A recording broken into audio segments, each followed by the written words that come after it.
First we like to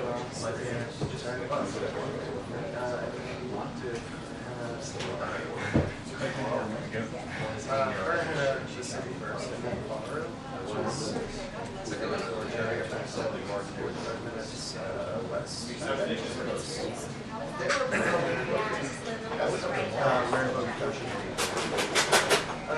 We're staying in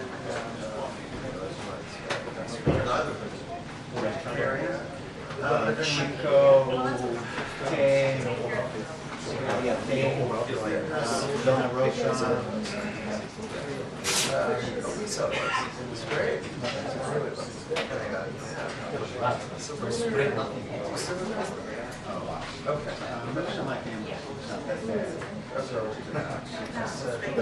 No, I'm just going to stay on the side. I don't want to start doing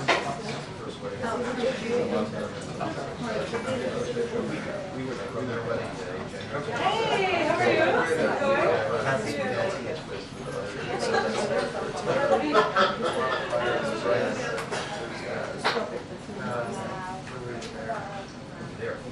You like prepping it?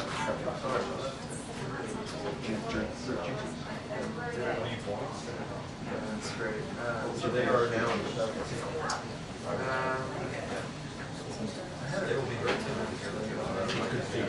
Howdy, how are you? Chances that I can. Okay. Yeah. I'm always able to say that, so I'm the first person you know. They won't ask you.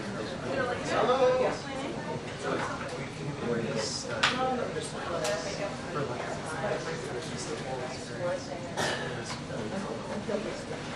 Awesome. I love it.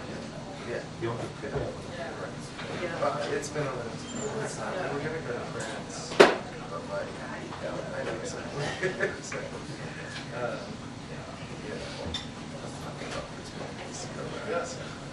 cool, good.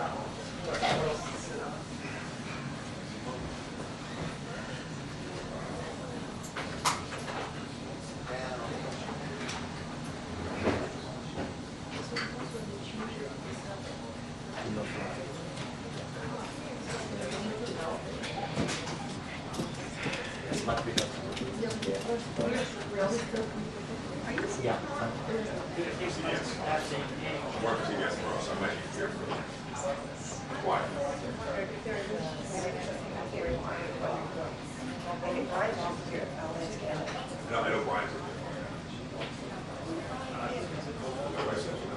You ask it?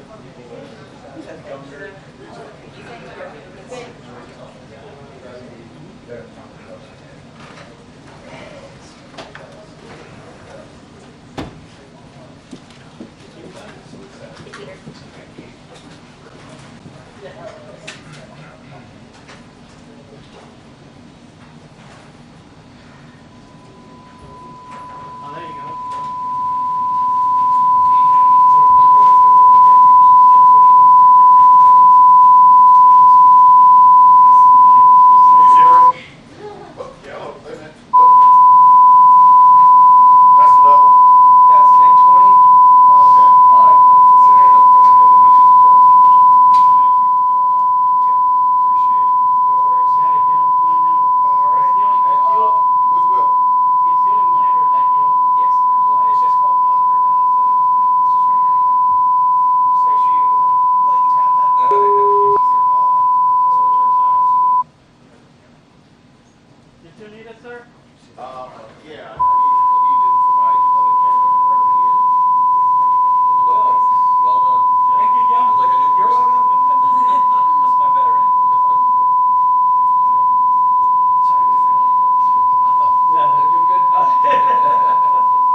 Attention, the press briefing will begin in 2 minutes. The press briefing will begin in 2 minutes. Thank you. They are. Who are you covering?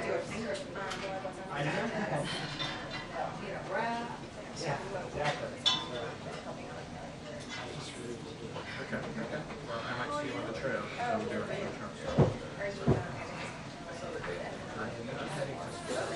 I was just in the back.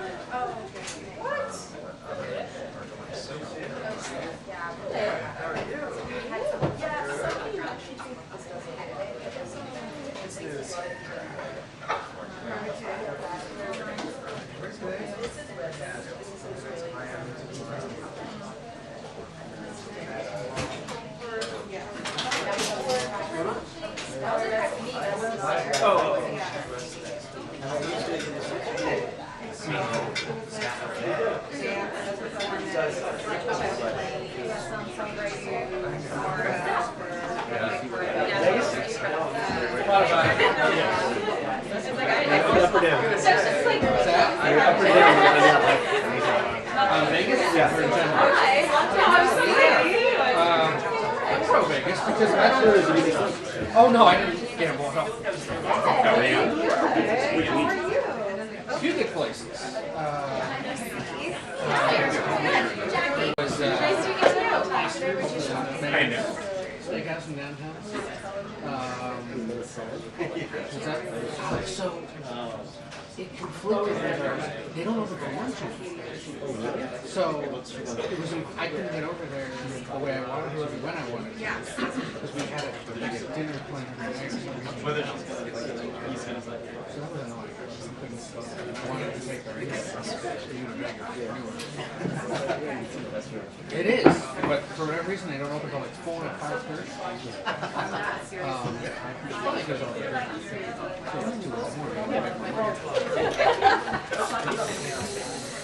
Well, that was a flash. Oh my goodness. Is that a Polaroid? It is. Whoa.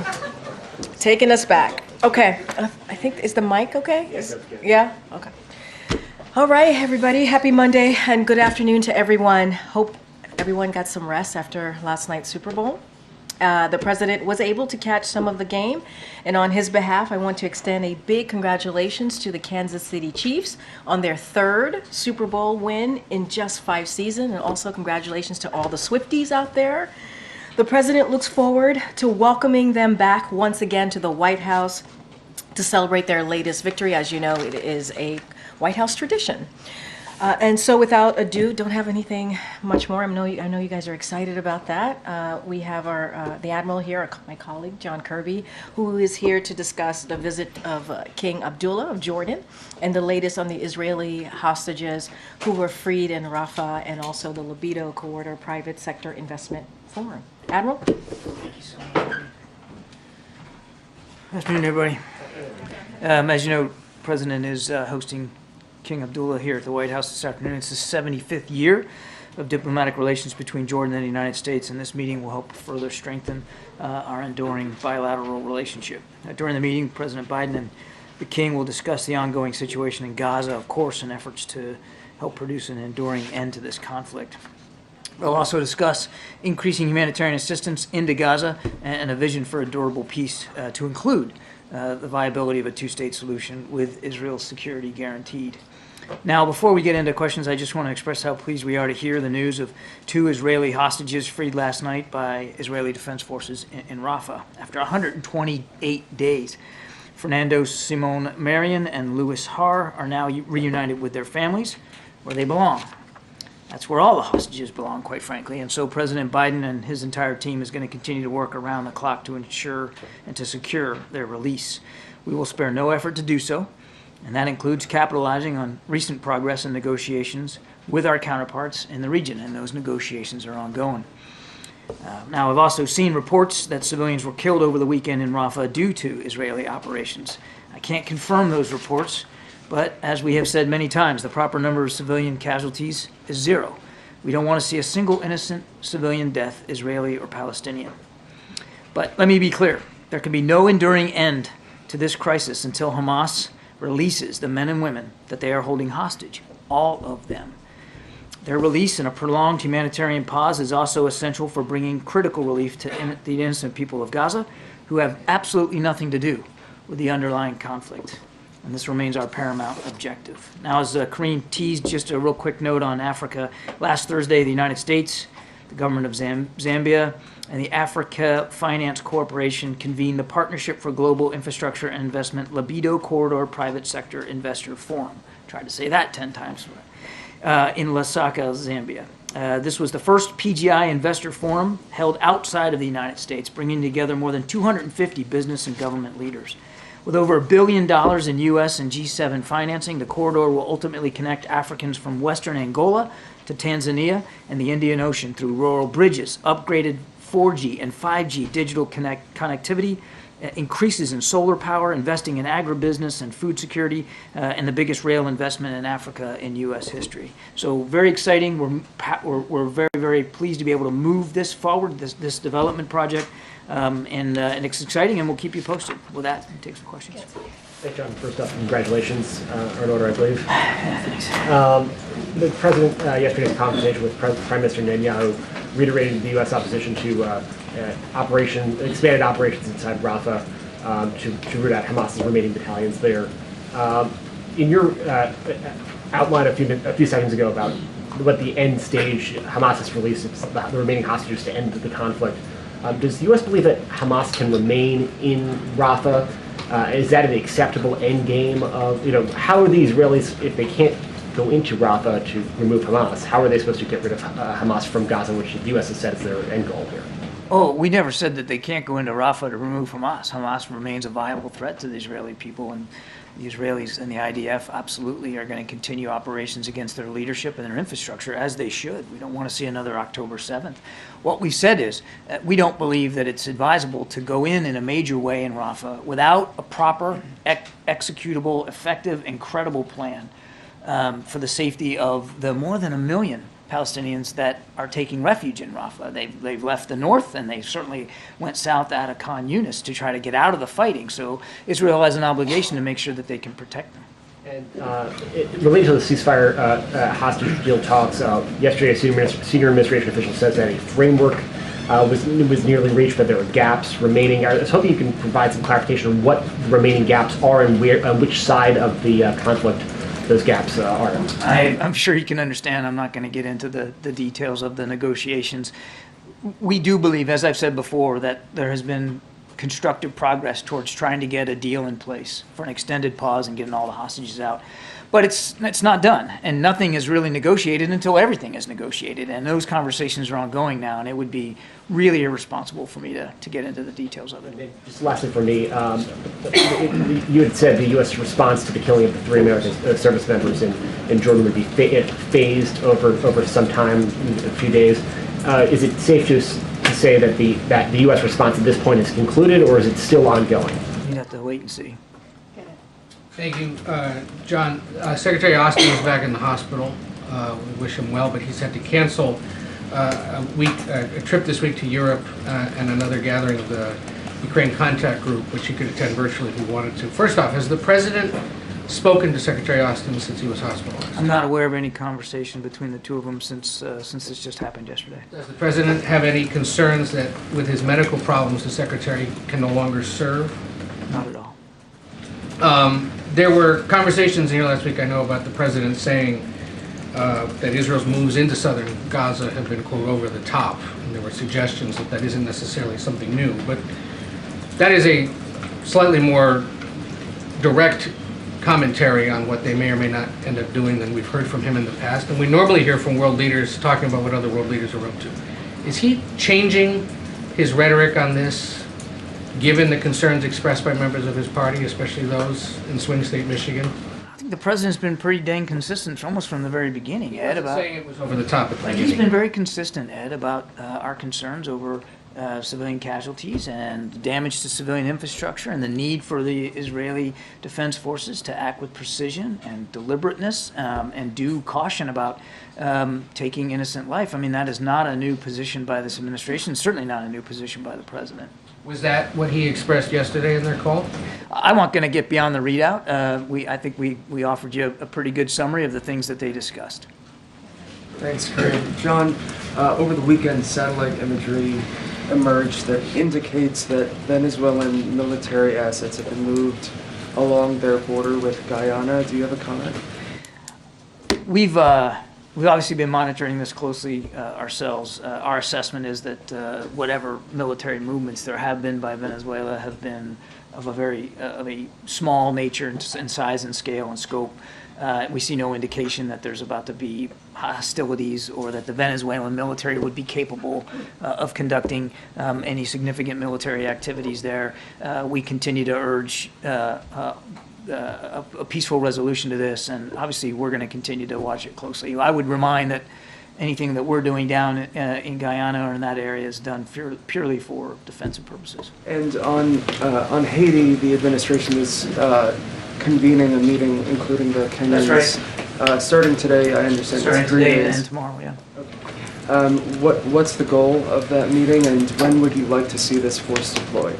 Well, we think there's certainly a significant need for a multinational security force of some kind down there to help protect the people of Haiti. You're right, there are discussions going on, started today, will go on again tomorrow over at Fort McNair here in town. So we're glad to host them, look forward to seeing where we can get, but the idea really is to start to set out the general parameters of what that multinational security force could look like and how it would operate. It's a entry-level discussion. I have no doubt that there will be follow-on discussions as appropriate. John, on the Jordanian meeting today, the Jordanians previewed the King's visit here as an effort to gather support for an immediate ceasefire in Gaza. The president obviously has been a hard no on a ceasefire. Is that going to be the position he presents to the Jordanian King today when they meet?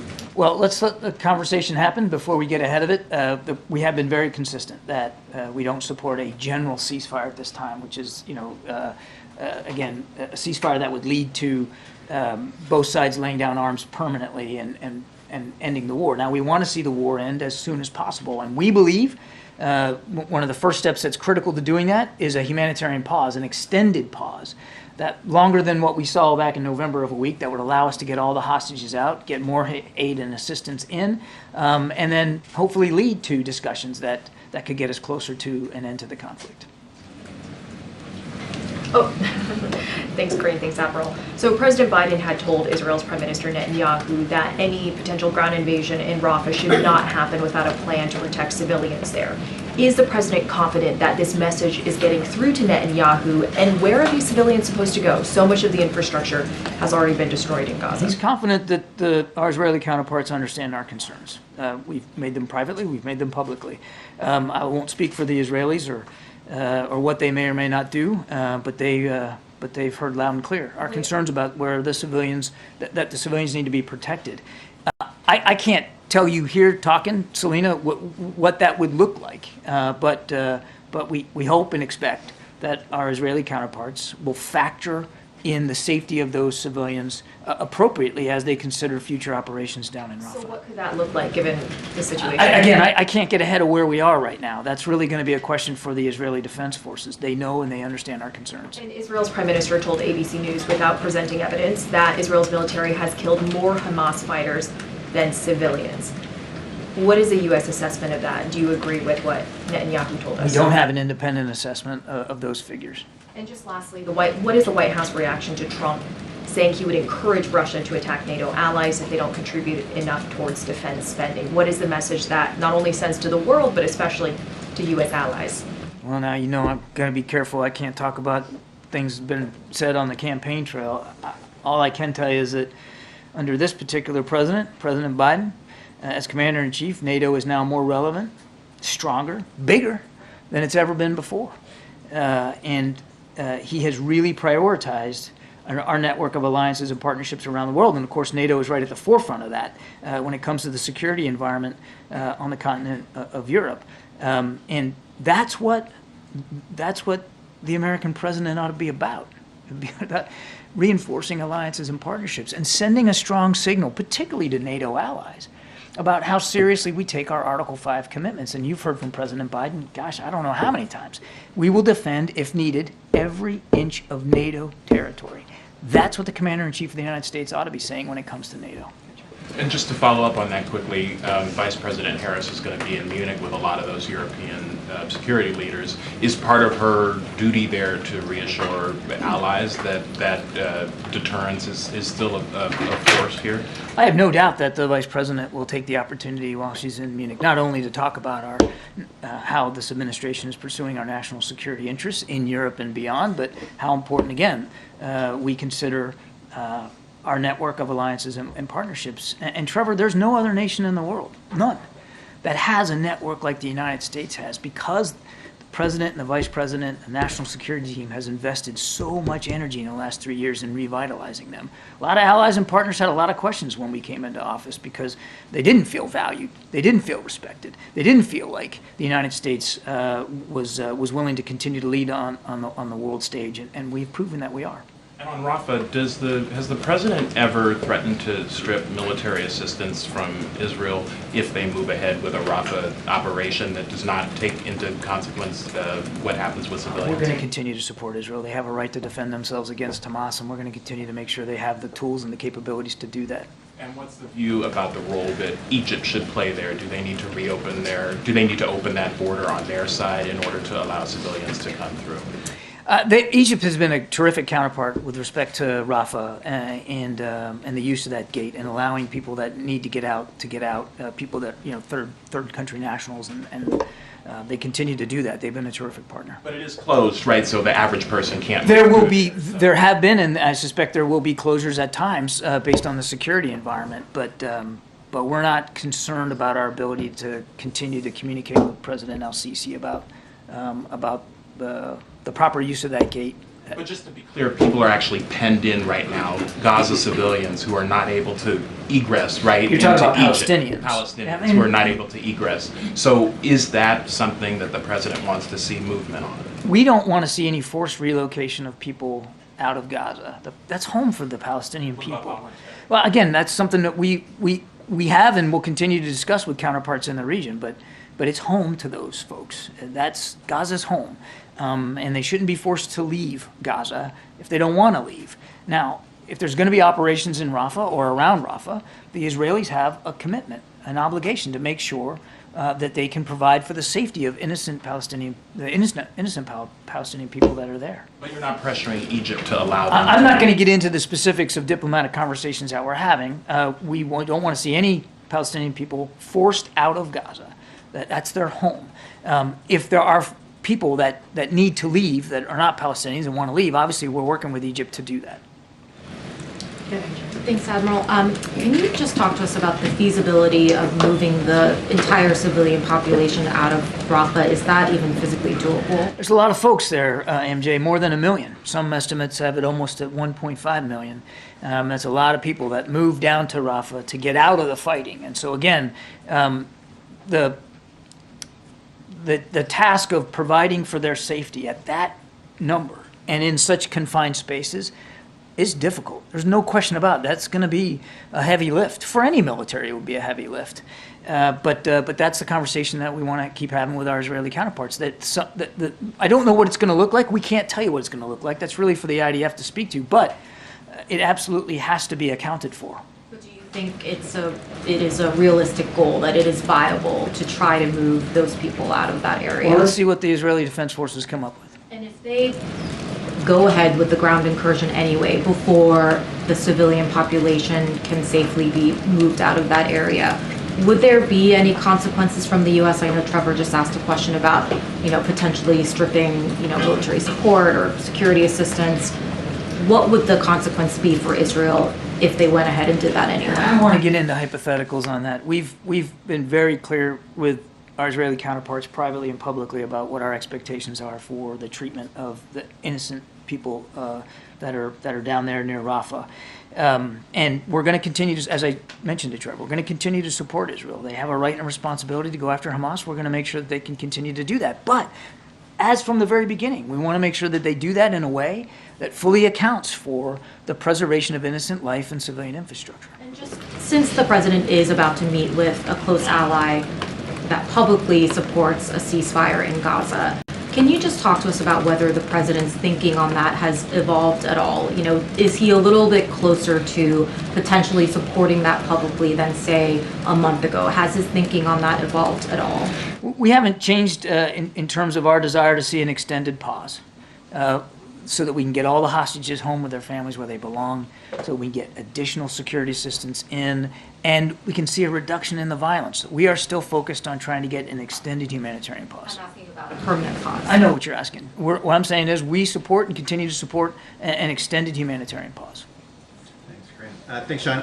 You talk, I know you can't give specifics about consequences, but I mean, would the United States policy change under any circumstances? You talk about an obligation to protect civilians. The president has talked about over-the-top, indiscriminate bombings. Is there anything, would there be any consequences? Would the U.S. policy change, or is it support no matter what? I just won't get ahead of where we are right now, and I'm certainly not to engage hypotheticals. We want to make sure Israel can continue to defend itself. We want to make sure that humanitarian assistance continues to flow to the people of Gaza, and by no means has there been enough. There needs to be more. And we want to get all those hostages home.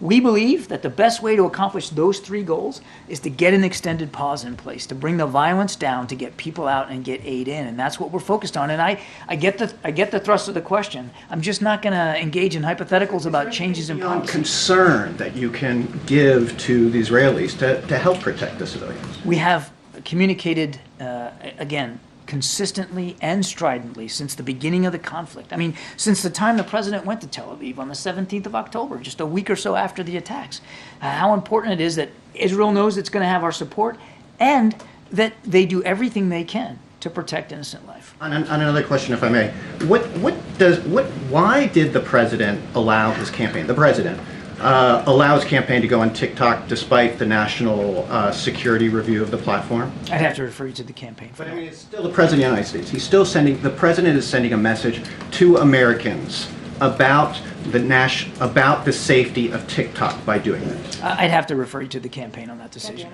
Thanks, Karine. Thanks, Admiral. Sorry to press you on this issue of Rafah, but I mean, and you say there's, we're not going to talk about possible halting military aid. You're not going to talk about consequences.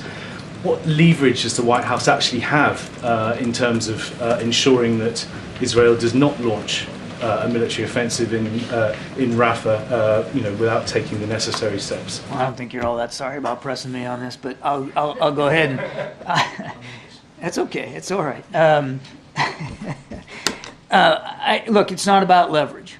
It's about being consistent. And I've said it before just in the last few minutes. It's about being consistent about our desire to make sure Israel can defend itself so that October 7th can't happen again, which Hamas obviously wants to do.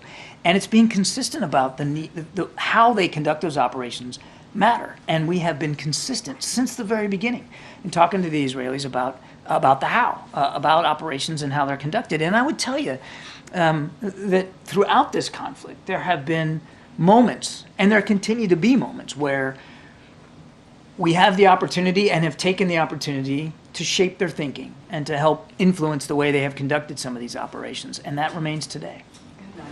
Thank you. Hi, John.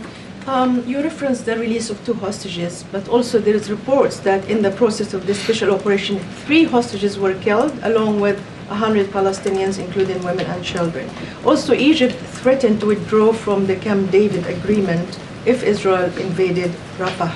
So how does the White House navigate this rather complex picture? Yeah, I tried to address that in my opening statement, Nadia. We don't want to see any civilians killed at any time, Israeli or Palestinian, in the conduct of operations. The right number is 0. And so while we're very glad that 2 hostages are now back with their families where they belong, we certainly mourn any loss of innocent life as a result of those operations. And it just underscores, I think, a couple of things. One, and again, we're not I can't validate the numbers. I've seen the reports, but I can't confirm them. But it does underscore two things. One, the difficulty of conducting military operations in such a closed-in urban environment where there are so many people, and as we talked about earlier, even more people now in the south in Rafah than there were before. So that's an added difficulty for the IDF. And number two, it underscores the obligation that they have, and that they know they have, to be careful and discriminate and very deliberate in how they go after targets. Last thing on this, though, and I think it's an important point, and you didn't ask this, but we do know that Hamas leadership and fighters migrated south. They got pressured in the north, so they went down to Khan Yunis. Of course, they were already in Khan Yunis, but they kind of congregated there. And then as the Israelis put pressure on them in Khan Yunis, they gravitated further south now towards Rafah. By their very presence and their operations down there, they are further endangering the people of Gaza that are now settled or trying to find refuge down there in Rafah. So there are legitimate military targets that the Israelis are going to want to go after in Rafah. Again, we just urge them, as we have, to be careful. I also want to ask you that President comments, he referenced over the top, and he also said that Israel indiscriminately killing people in Gaza. Yet he's willing to sign off on almost $14 billion in military aid.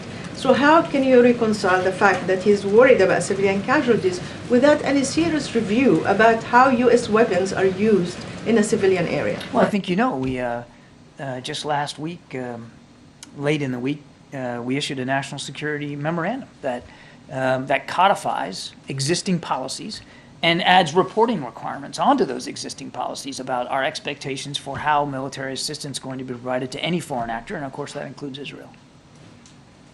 Thank you. Thanks, John. Just to jump off of Nadia's question, you've been explicit that the U.S. does not support an operation into Rafah without a credible, feasible plan to move and protect civilians. Yesterday's operation, as you've also acknowledged, there were reports of civilian casualties. But was the operation yesterday within the grounds of the kind of operation that the U.S. would support in Rafah? I can't really speak to the specifics of IDF operations. You know I won't do that. They should speak to the operations that they conduct and what that looks like. As I understand that, again, this is rudimentary and early information. This was a specific military raid to rescue hostages and not necessarily indicative of some larger operation that they have talked about conducting in Rafah to root out Hamas leaders that have now tried to find refuge among the million or so Palestinians that are there. Yeah, so just in terms of what the U.S. would support, is it a question of scale? Is it a question of more targeted operations like this are okay despite possible civilian casualties, whereas a mass operation is not okay? Like just in terms of U.S. support. Well, with the caveat that this is a sovereign nation we're talking about, and they get to decide what military operations they're going to conduct. What we've said is we wouldn't support operations given the current circumstances, where you have, again, more than 1 million people there with nowhere to go and no plan for some place for them to go so that they can be safe. So we look forward to continuing talking to our Israeli counterparts about what that could look like. Thanks so much. John, on TikTok, can you explain what are the national security concerns that the administration has about TikTok? As you know, it's not approved for use on government devices, and that remains the case today. And I think, again, I don't want to get into too much of the national security technical reasons behind that, but it does have to do with concerns about the preservation of data and the potential misuse of that data and privacy information by foreign actors. I think that's as far as I can go. It's wise for people to use TikTok? Again, that's not something that I'm qualified to say from the National Security Council. All I can tell you is it's banned on U.S. government devices, and we follow that guidance. So yesterday was the second anniversary of the Biden-Harris administration, the Indo-Pacific strategy. We have a statement from the NSC, but I'm just wondering how you see the progress so far. Are you satisfied with the progress? I think we've made a lot of progress. I mean, we've initiated AUKUS, and that process is moving along on schedule to get Australia a nuclear-powered submarine capability. We've elevated the Quad, the Indo-Pacific Quad. We've upgraded our relationships with Vietnam, with Indonesia, and with ASEAN. And of course, as you know, the president hosted the leaders of Japan and South Korea at Camp David and really got not only significant developments in terms of our bilateral relationship with each country, each ally, but improved opportunities to get trilateral cooperation in a much better place than it's ever been. I could go on, including adding capabilities in and around the Korean Peninsula to keep a better eye on what Kim Jong-un is doing, and of course, bolstering all the rest of our alliances and network partnerships in the region. Does the U.S. believe that all of the remaining hostages are being held in Rafah? And if so, given that that would include Americans, are there requests by U.S. officials to the Israelis for any assurances for protection of those hostages? We sadly don't have a whole lot of specific information about where each of the hostages are, who's holding them, and in what condition they might be. And sadly, we have to accept the possibility that some of them are no longer alive. We just don't have terrific granularity on that. We are in constant conversations with our Israeli counterparts about what they know.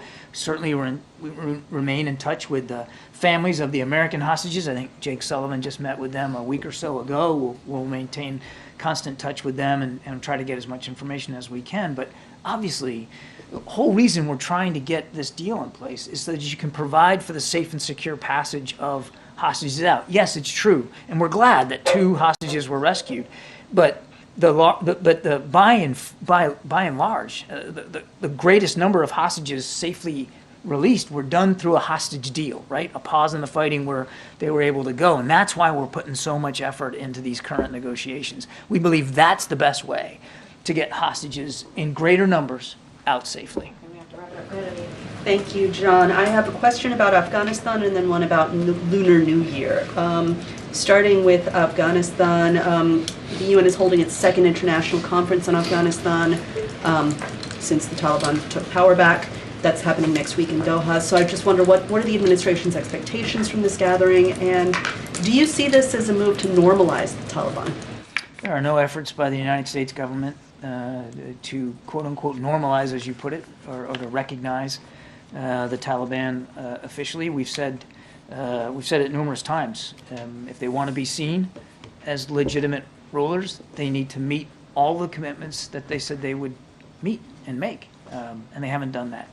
You should be holding this meeting then. I will let the Secretary General speak for what meetings the UN's holding. Nothing's changed about our policy when it comes to the Taliban. And very quickly, happy year of the dragon. It's a happy year for you, a rabbit. But you are a rabbit. You were born in 1963. Yes, you are. I have a follow-up. About me being a rabbit? All right, thank you. I did not know that, but I appreciate that very much. He's a horse. It's supposed to be a prosperous year for him. What is the president's message to the 20 million Asian Americans who celebrated this holiday over the weekend? He hasn't issued a message. What is this message? We have actually, I think, put something out on social media about the Lunar New Year. And of course, we're wishing everybody who observes the Lunar New Year a happy one and a prosperous one. Even the rabbits. Admiral, I wanted to clarify the position on TikTok. So the administration still has concerns, security concerns about TikTok, even though the campaign has now joined it? Again, I cannot speak, nor will I speak for the campaign. I can't do that or their decisions. Nothing's changed about the national security concerns from the NSC's perspective about the use of TikTok on government devices. That policy is still in place. But surely there must have been some conversation between the White House here and the campaign on whether it was appropriate for the campaign to use it. I can't speak to that. Jackie, last one. Thank you, Karine. John, just following up on this TikTok stuff. Is the CFIUS review still happening? I'd have to refer you to CFIUS. I'm not in a position to confirm one way or another what they're looking at. So is the administration still weighing a ban on TikTok? Again, I have nothing for you on that, Jackie. I mean, I'd have to refer you to CFIUS. All I can speak to credibly, which I have today, is that from an NSC perspective, there are still national security concerns about the use of TikTok on government devices, and there's been no change to our policy not to allow that.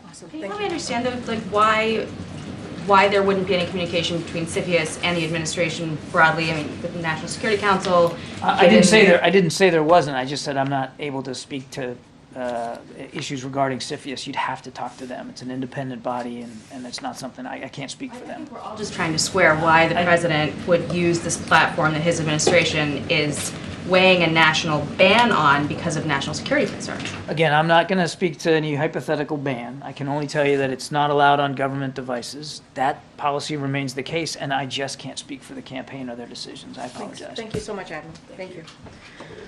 All right. Go ahead, Zeke. It's great. Just another round of that TikTok question. Are you aware of any communication between the Biden campaign and anyone who works in the White House about the president joining TikTok? Look, I can't speak to any conversations on specifically on TikTok. We got to be really careful. The campaign 2024 can't. No, hold on. So we're not going to comment on any specifics, and so certainly we would defer to the campaign on any strategy. The CFIUS process is separate and not going to get ahead of what we're going to say here. And I would say that the administration is on record for supporting the Restrict Act, as you all know, something that came up last year, and it's a bipartisan bill, and it is indeed tailored and risk-based approach so we can protect Americans' freedom of speech, and that's what matters. As you know, there are folks here who are commissioned officers who certain people are allowed to have conversation with the campaign, but I can't speak to any specific conversations that are happening about this particular issue. Again, it's under CFIUS review. We want to be really mindful and not getting ahead of that, and also it's the campaign, so that is something that they would have to speak to. And the reason why it is banned on government phones or government properties, obviously devices, is because that is an act of Congress. That is something that Congress wanted to put forward to make sure that no government devices are used. Were you aware before the campaign posted that TikTok? Okay. No, I am very, very careful as the White House press secretary. I'm in a different kind of in a different box than most, and so I do not communicate with the campaign on any strategy or anything like that. And so I'm just very, very mindful of that. I did not know. I knew as you all did. And then a few follow-ups on the special counsel's report last week. When Ian Sams was here on Friday, he said the White House was considering releasing the transcript of the president's interview with the special counsel, which you all have objected to that characterization of that. Do you have an update on that review process? So look, certainly I'm going to refer you to my colleagues at the White House Counsel. I know the president's personal attorney obviously spoke to this on one of the Sunday shows yesterday, so I know they're been responsive. The team here have been responsive to those specific questions. I just don't have anything to share. Also, there's discussion about the president's ordering the creation of a task force to change policies around the handling of classified information in a presidential transition. Do you have any updates on when the president will create that task force? So I don't have any updates on that particular question about the task force. The president's personal notes from his time as vice president were among those items that were reviewed by the special counsel and the interagency have found to contain classified, in some cases, highly classified information. Does the president still keep a diary and notebooks now? Look, that particular question, obviously, the White House counsel would be able to speak to more directly, but I do want to remind everyone that this was a 15-month investigation, and I think the outcome of that investigation, obviously, as it's stated, is that the special counsel has not found nothing to prosecute, and I think that's important to note. Anything beyond that, any specific questions about diary or anything like that, I would have to refer you to the White House counsel. Lastly, when the president hosts the King later, they're going to be making statements. Why isn't the president, and given all of these questions about the special counsel and otherwise, why is he taking questions? I mean, look, let's be clear. The day that the special counsel report came out, the president came out in the evening and and made a statement and took questions. He wanted to make sure that you all heard from him directly. And so I want to be let's not forget that did occur on the day that the report came out. Look, the president is looking forward to welcoming the King Abdullah, to the White House. He comes here every year, as you all know, during his presidency, and so he looks certainly forward to welcoming the King. So That said, and I said this last week, and I'll just reiterate, there are a variety of factors that go into decision making, that go into press, if there is going to be a press conference or not during foreign leaders. It depends on those conversations that we have with the foreign leaders and how that works out. Look, you're going to hear from the president. You're going to hear from the king later today around 4 o'clock. I think that's important. You hear directly from them. There's just not a press conference component to this. Not every trip, not every visit with a foreign leader has a press conference component. As I stated, King Abdullah has been here almost every year during this president's tenure, and that has not been the case. 2 + 2 has not been the case. I want to follow up on that real quick because you mentioned that on Friday, the German Chancellor gave a press conference across the street in Lafayette Park. It seems the White House here is the roadblock. Look, that is something for the German Chancellor to speak to as to their government, why they chose to do that. I can't speak to that. There are two, obviously, when a foreign leader comes, there are two governments that have this discussion. They go through the process of what they want that trip to look like when they're here at the White House, and there are different various factors that play into that. And so every trip is different. Every trip is different. And with this particular trip, King Abdullah, every time he's been here, there has not been a 2 + 2. So that I would remind you all of that as well. Thanks, Karine. A new ABC News Ipsos poll shows that 86% of Americans think Biden is too old to serve another term. That is a higher percentage than what we found in a previous poll in September. So clearly polling shows this is a persistent issue. What is the White House strategy to try and change that perception? So look, we're going to continue to lead on leadership, right? We're going to continue to focus on what this president has been able to get done, what the president has been able to get done on behalf of the American people. And look, I'll quote a little bit of what the First Lady said, I think incredibly well, just a couple days ago.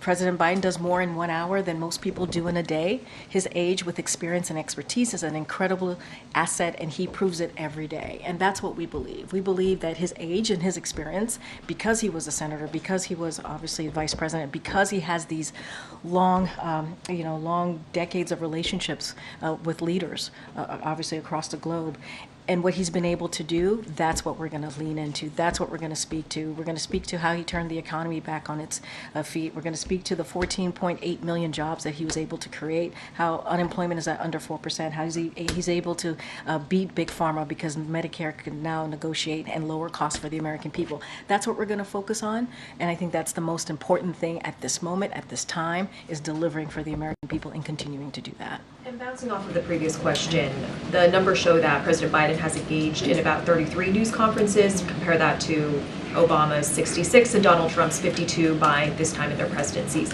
Can you explain why the president isn't doing?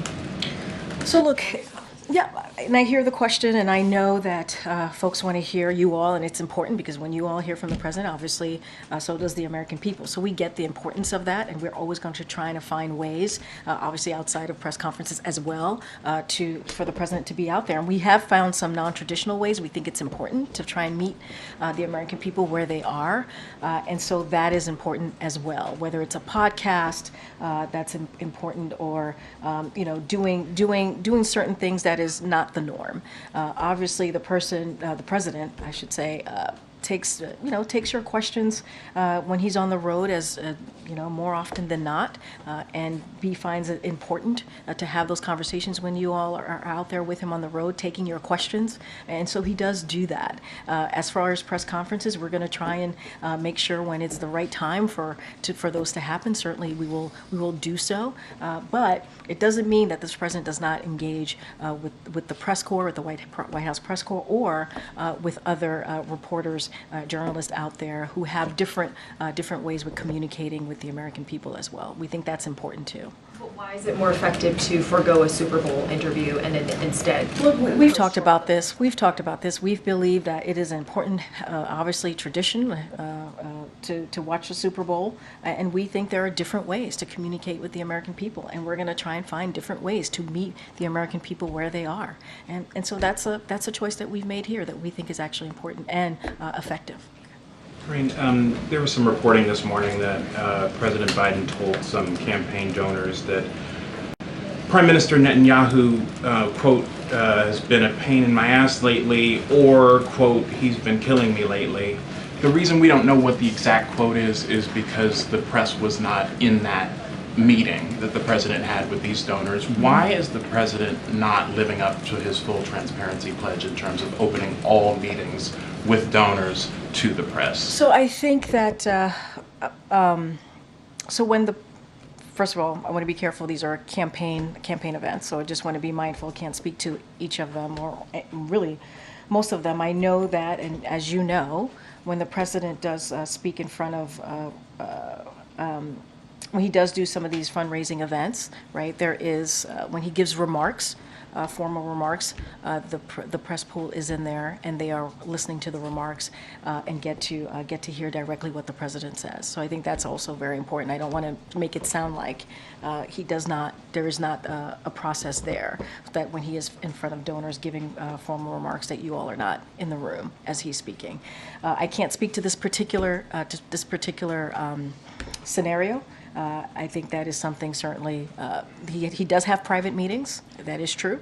And when he has those private meetings, so that there is candor and honesty, and so that he can hear directly from folks, those tend to be private. But I want to be really careful here in speaking into every scenario that happens, because I can't speak to that particular scenario. Should the President of the United States be engaging privately with a random set of financial donors about issues that are of clear public import, like his opinion of the Israeli No, Prime I hear your question, but the president has private meetings all the time. He does. He has private meetings all the time.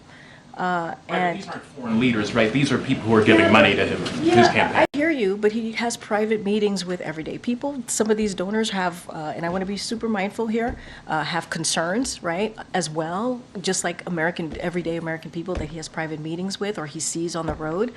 It's not every meeting it's going to be public. But when he gives remarks at fundraisers, there is formal remarks. There is, the press pool tends to be in the room or is in the room. Private meetings are different.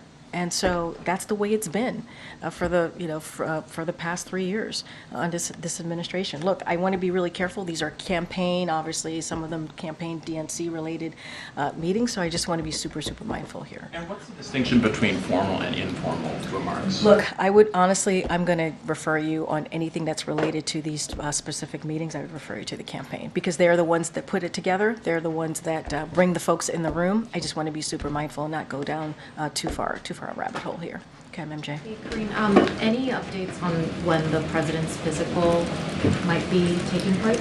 So he will have a physical when we have information on that. So obviously, we will certainly share that with all of you. It will be transparent. There will be a comprehensive report, as we have done the last 2 years. Just don't have a timeline for you. Plan on the press getting a heads up before the physical happens, or will we find out once it has taken place? We're going to do it the way that we've done it the last 2 years. It's not going to be anything different. So the way that we've approached this the last 2 years will be the same way that we do this this third year. Does the White House think that the idea of the president taking a cognition test, a cognitive test, as a part of this physical is a legitimate idea, particularly just on the heels of the special counsel report, more polling, as my colleague Selena just mentioned, showing that many American people have concerns about that? Look, I got this question last week as well, and I'm just going to say what Dr. O'Connor, it's kind of what he said to me about a year ago when the report came out last year, obviously on his physical, which is the president proves every day how he operates, how he thinks, right? But by dealing with world leaders, by making really difficult decisions on behalf of the American people, whether it's domestic, whether it's national security. And so he shows it every day on how he thinks, how he operates. And so that is how the Dr. O'Connor sees it, and that's how I'm going to leave it. What do you think about the idea of taking that kind of a test? I mean, look, and I talked about this last week too on I believe, on Friday. I have known this president since 2009. He is not just my boss, he's also a mentor to me. And I spent sometimes countless hours with him, whether it's in the Oval Office, whether it's on the road. And I believe, for me, you're asking me my personal opinion, he is sharp. He is on top of things. When we have meetings with him, with his staff, he's constantly pushing us, trying to get more information. And so that has been my experience with this president. Anything else outside of that, I just shared with you what Dr. O'Connor said to me, and so I'll just leave it there. Thanks, Karine. No, you're not going to comment on the campaign or its decisions, but does the White House believe that TikTok is giving Americans, especially younger Americans, false perceptions about President Biden and his broader agenda?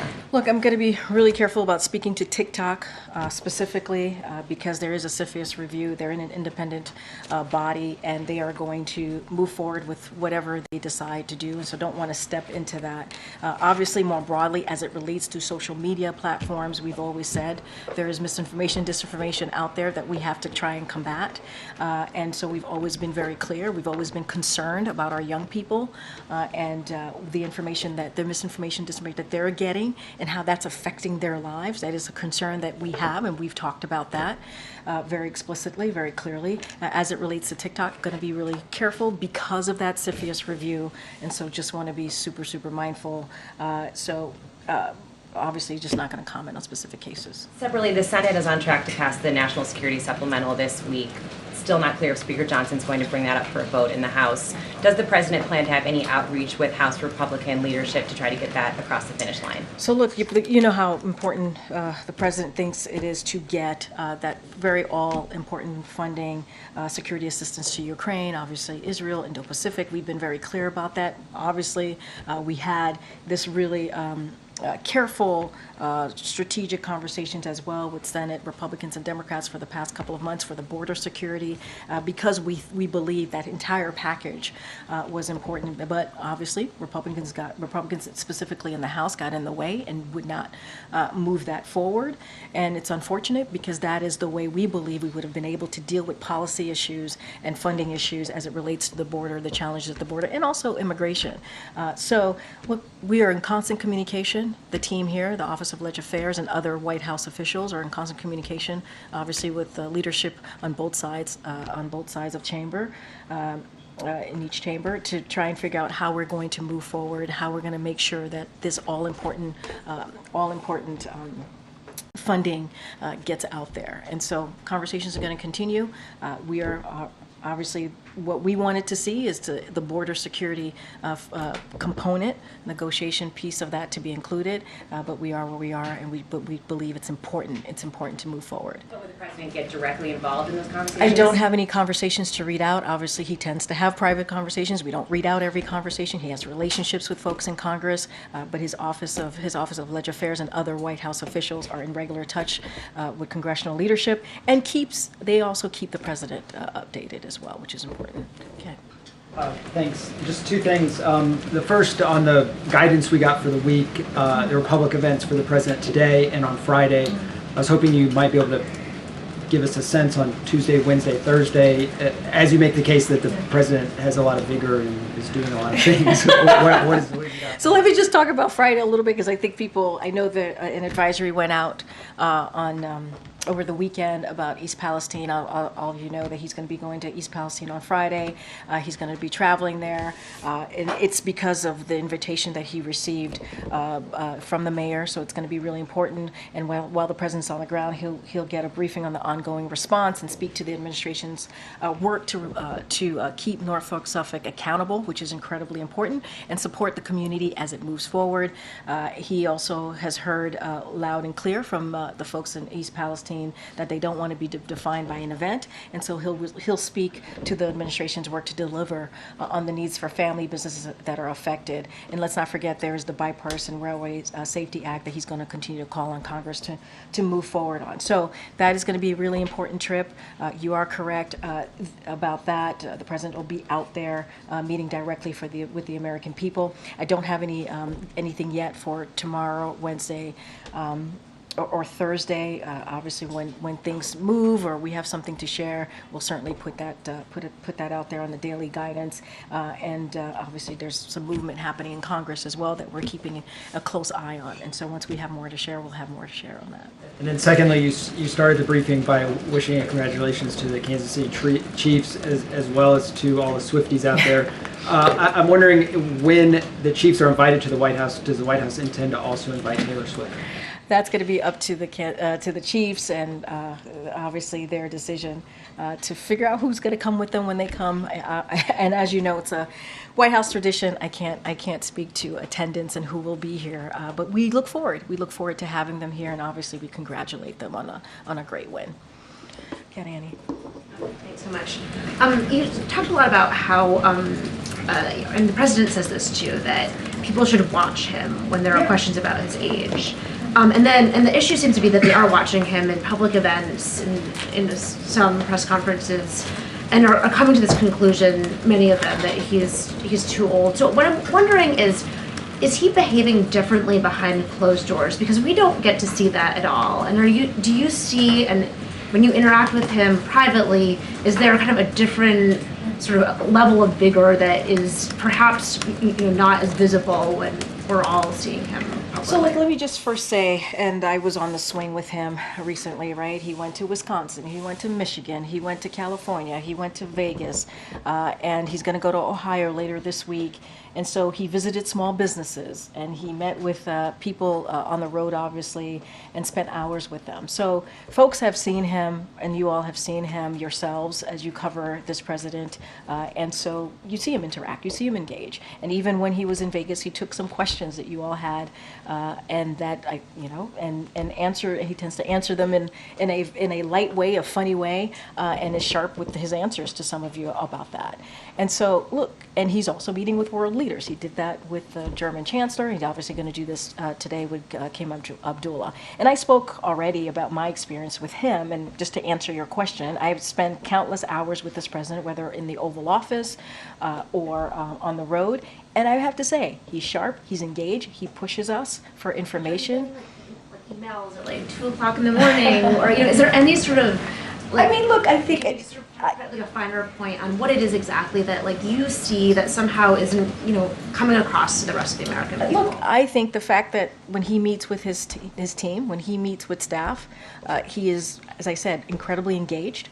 As I said, very sharp, and ask us back and forth. We go back and forth on whatever information, whatever is maybe the news of the day that's on his mind, and it happens very often. Yeah. And so that's my experience with him. But you all see him on the road. I mean, he was when we were in Vegas. He was asked about, he was asked a specific question about the former president, and he answered that in a fun, sharp, kind of way, and that's him. That is him. What you see there is him. And so, look, I think. And I do want to step back for a second, because I think what's very important too is this president's record in the last 3 years and what he's been able to get done, and that matters. And so, yes, we're going to continue to be out there. The president's going to continue to do everything that he can to speak directly to the American people, and we believe that is what's important here.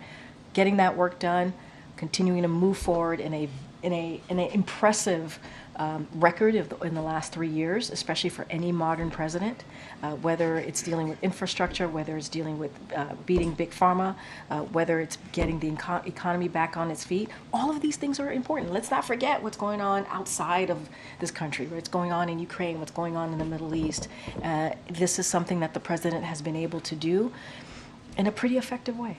And then just to follow up quickly on Matt's question, when Super Bowl teams are invited to the White House, do they typically have a +1? Actually, that's a good question. I can't answer that right now. But look, we are looking forward to having them here, the Chiefs, and it was a great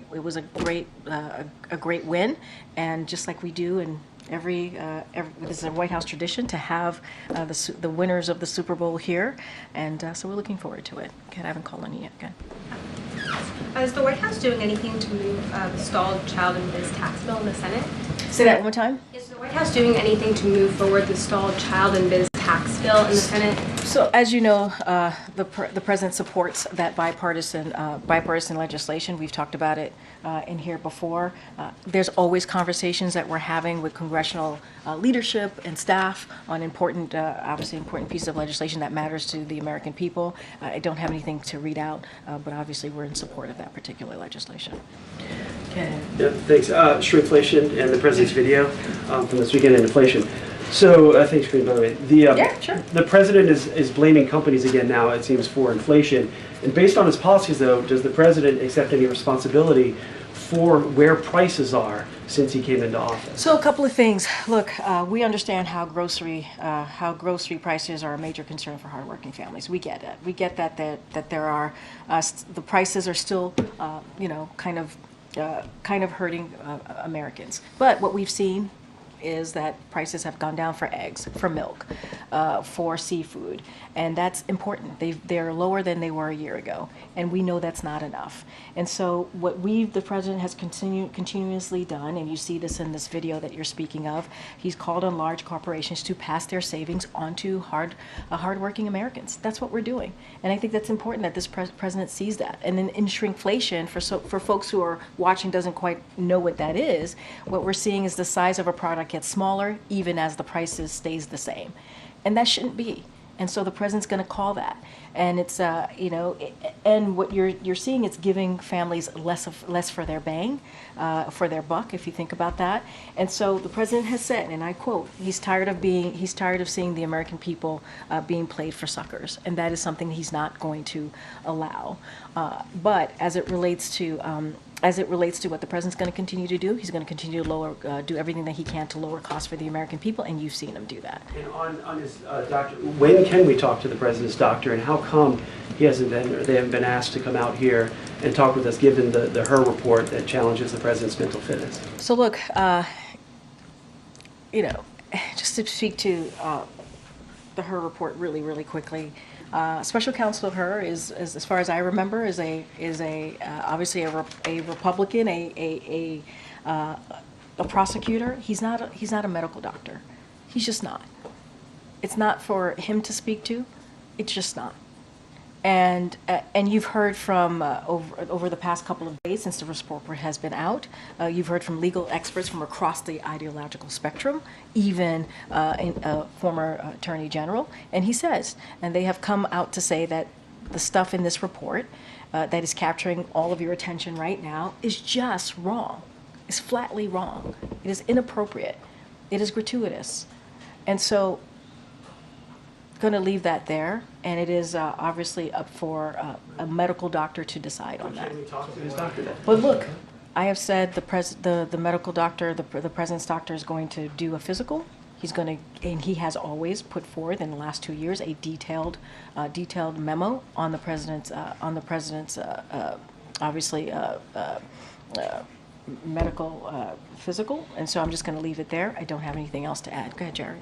Just curious to sort of follow up and get some clarity. If these transcripts were released, who makes that decision? Is that the counsel's office? I don't have anything else to share. That's something that the councils could speak to. They've been answering those questions for the past couple of days. They have to speak to that. Has President Biden expressed the desire to have the full transcripts released? You have to speak to the council. They've been answering these questions for the past couple of days of incoming on this particular question on the transcript. They have to speak to that.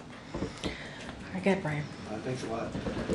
As you know, at the beginning of March, the funding for the government runs out. What's the president been doing to avoid a government shutdown and make sure that the funding is going to be there at the beginning of March to fund important programs like WIC and SNAP? Yeah, the president thinks that those programs should be funded. The president thinks that Congress should do their jobs and do the basic part of their jobs and fund these incredibly important programs that the American family believe in or need just to survive. And so that's what the president wants to see Congress get to it, do their job, and make sure that the government does not shut down. He did his job. The president did his job a couple months ago, back in the spring of actually last year, not even a couple of months ago, and brokered a deal with Congress, both the House and the Senate, to get a bipartisan deal forward to make sure that this is during the deficit, remember, and the debt ceiling. And so he brokered that deal. It became law because 2/3 of the House Republicans voted for it. It got a bipartisan support in the Senate. And that was the deal that he brokered. Now Congress needs to get this done. Has he designated a negotiating team that he wants involved in the White House on we that? negotiated on this, Brian. We did. We negotiated on this. 2/3 of House Republicans voted for it, a bipartisan support from the Senate, and Congress should do their basic job, which is keep the government open and make sure these very important programs that you just listed out gets funded. All right, guys, we'll see you tomorrow. Thanks.